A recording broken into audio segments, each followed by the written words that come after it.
നമ്മളപ്പോൾ animal sustainable സിറ്റിയിലേക്ക് എത്തിയിരിക്കുകയാണ്. നമുക്കൊന്ന് കാണാം എന്താണ് ഇതിൻ്റെ ഇതെന്നുള്ളത് കേട്ടോ.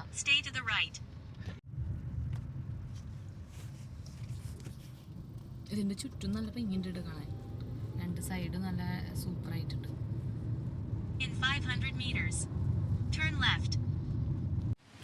നമ്മളപ്പോൾ അവിടെ ഇറങ്ങിട്ടോ നമ്മളിനി അതിൻ്റെ ഉള്ളിലേക്ക് കിടക്കുകയാണേ. ഇതിൻ്റെ ഉൾഭാഗത്തെ കാഴ്ചകളാണ് നമ്മൾ കാണുന്നത്. ശരിക്കും പറഞ്ഞാൽ നമ്മളും ഫസ്റ്റ് ടൈമാണ് ഇതിൻ്റെ ഉള്ളിൽ എങ്ങോട്ടാണ് പോകേണ്ടതെന്നുള്ളത് നമുക്കറിയില്ല. അപ്പോൾ ഇവിടെ ചുറ്റി കാണാനായിട്ട് വണ്ടികളും കാര്യങ്ങളൊക്കെ ഉണ്ട് കേട്ടോ. ഇതൊരു യൂണിവേഴ്സിറ്റിയുടെ ഉൾഭാഗം കൂടിയാണെന്നാണ് തോന്നണേ. ഇതിൻ്റെ ഉള്ളിൽ കുറച്ച് റെസ്റ്റോറൻറ്റ്സ് ഒക്കെ ഉണ്ട് കേട്ടോ. നല്ല രസമുള്ള സ്ഥലമാണ്. ഒരു യൂറോപ്യൻ വൈബൊക്കെ ഉള്ള ഒരു ഇതുപോലെ തോന്നുന്നുണ്ട്.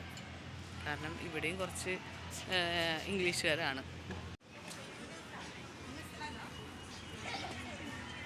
ഇതൊരു സസ്റ്റൈനബിൾ പ്ലാസ എന്നൊക്കെയാണ് കേട്ടോ അവിടെ ഇരിക്കണ. ഫുള്ള് റെസ്റ്റോറൻറ്റ്സ് ആണ് കൂടുതൽ. അപ്പോൾ നമ്മൾ അതിൻ്റെ ഉള്ളിലേക്ക് കടന്നു വിട്ടു. ഇവിടെ ഇത് സസ്റ്റൈനബിലിറ്റി ആയ കാരണേ നിറച്ച് ചെടികളാണ്. എവിടെ നോക്കിയാലും നിറച്ച് ചെടികൾ വെച്ചിട്ടുണ്ട്. സോളാർ പ്ലാൻ അത് കാണിച്ചു തരാം നമുക്ക് അവിടെ പാർക്ക് ചെയ്യുന്ന സമയത്ത്. ഇവിടെ ഒരു സ്കൂളും ഉണ്ട്, ഫയർ ഗ്രീൻ ഇന്റർനാഷണൽ സ്കൂൾ.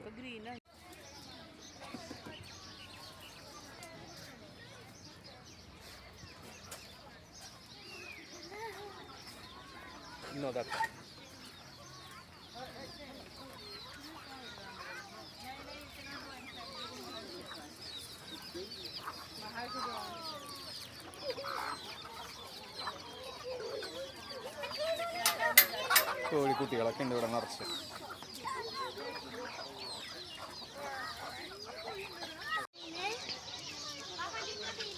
നിറച്ച് കോഴികളാണ്. കുട്ടികളൊക്കെ ഉണ്ട് ഇവിടെ, കുഞ്ഞി കുട്ടികൾ.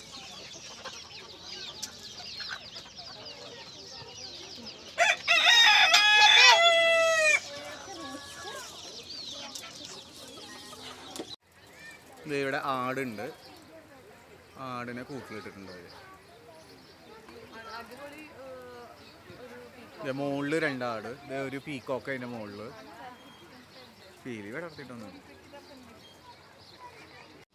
ഇവിടെ ഒരു ഡോങ്കി നിൽക്കുന്നുണ്ട് കേട്ടോ, റിയലാണ് കേട്ടോ. പിന്നെ ഇവിടെ ഒരു മയില്.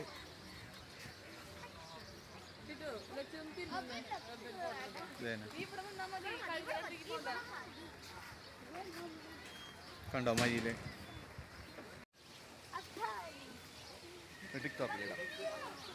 പീക്കോക്ക് മൂവ് ചെയ്യും.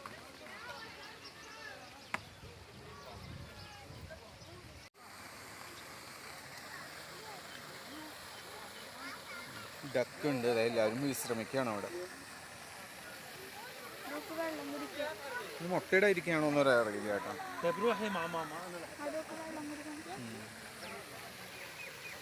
കൊക്കുണ്ട് അവിടെ പറഞ്ഞാൽ.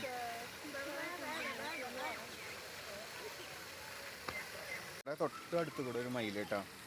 ഒന്നും ചെയ്യില്ല നമ്മളെ. ഇതന്നെ ഇതേ ഒരെണ്ണം ദേ ഇവിടെ നിൽക്കണം. ഡക്ക് താറാവൊക്കെ കൊണ്ടുപോയി. രണ്ട് വേറെ മയിലുകൾ.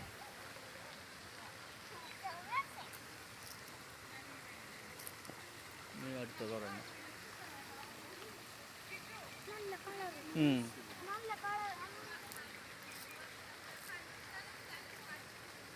കയറിയിരിക്കുന്നുണ്ട് കണ്ടോ.